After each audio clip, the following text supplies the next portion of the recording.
Hello and welcome to Pushing Back, Ukraine Daily Brief. As the war enters its 960th day, these are the main developments from the past 24 hours. The update from the General Staff of the Armed Forces of Ukraine. Russia has lost approximately 667,630 troops in Ukraine since the beginning of the war.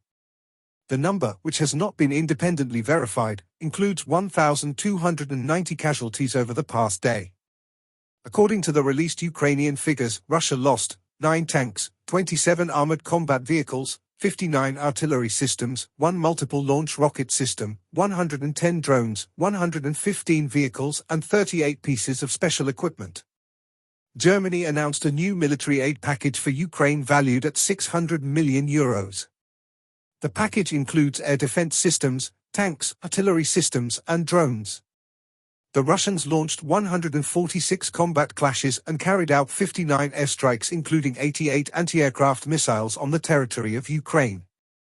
They also used 602 kamikaze drones and carried out 3,700 attacks on the positions of Ukrainian troops and settlements using various types of weapons.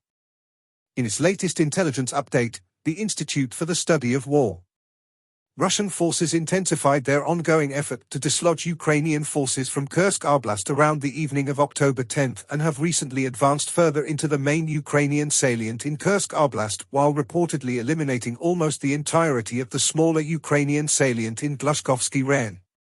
Intensified Russian counterattacks likely aim to push Ukrainian forces out of Kursk Oblast before poor weather conditions in fall 2024 and early winter 2024 to 2025 begin to constrain battlefield maneuver.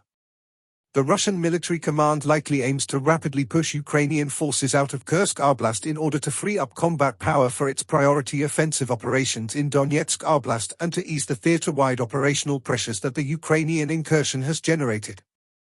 South Korean and Ukrainian officials reportedly continue to identify North Korean military personnel already fighting in Ukraine as well as training in Russia for possible future deployments alongside the Russian military.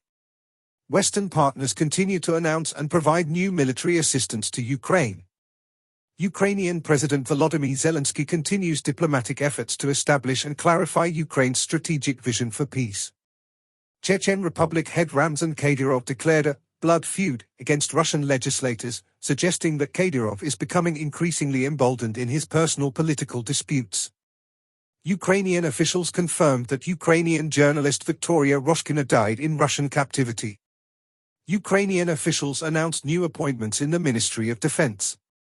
Russian forces recently advanced near Pokrovsk and Kurakov. The Kremlin is deceptively recruiting young African women to assemble Iranian-designed Shark drones in the Republic of Tatarstan, likely to address labor shortages in Russia. During his visit to Italy, Zelensky met Pope Francis. He thanked Pope Francis for his prayers and the Vatican's role in peace efforts, including participation in Ukraine's peace summit. Zelensky discussed the upcoming conference in Canada focused on returning Ukrainian prisoners and deported children, inviting Vatican participation. He highlighted the critical situation of over 1,700 confirmed civilian captives, including children and journalists, held by Russia, and urged the Pope to assist in their release and return. Zelensky emphasized the need for medical care and rehabilitation for those released from captivity. Zelensky proceeded to Berlin to talk to German Chancellor Olaf Scholz. They discussed Ukraine's victory plan, aimed at reinforcing Ukraine's position ahead of a peace summit. Zelensky praised Germany's extensive military support, particularly in air defense, which has saved thousands of lives. The discussions also focused on joint ventures for repairing armored vehicles and launching arms production in Ukraine, with Scholz pledging continued military assistance in 2024. Germany, alongside partners, will provide Ukraine with a new €1.4 billion defense package, including air defense systems and artillery.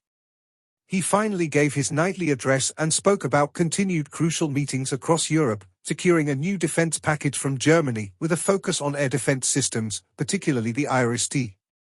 In Berlin, talks with Chancellor Olaf Scholz and President Frank-Walter Steinmeier emphasized sustained military and economic support for Ukraine into next year. Zelensky also discussed humanitarian efforts, including the release of Ukrainians held by Russia, during a Vatican visit. His victory plan for peace was presented to European leaders, aiming to strengthen Ukraine's front lines and build momentum for an upcoming peace summit. Thanks for following today's updates. Please don't forget to like and subscribe for more content. We'll return tomorrow with the latest news on the ongoing conflict.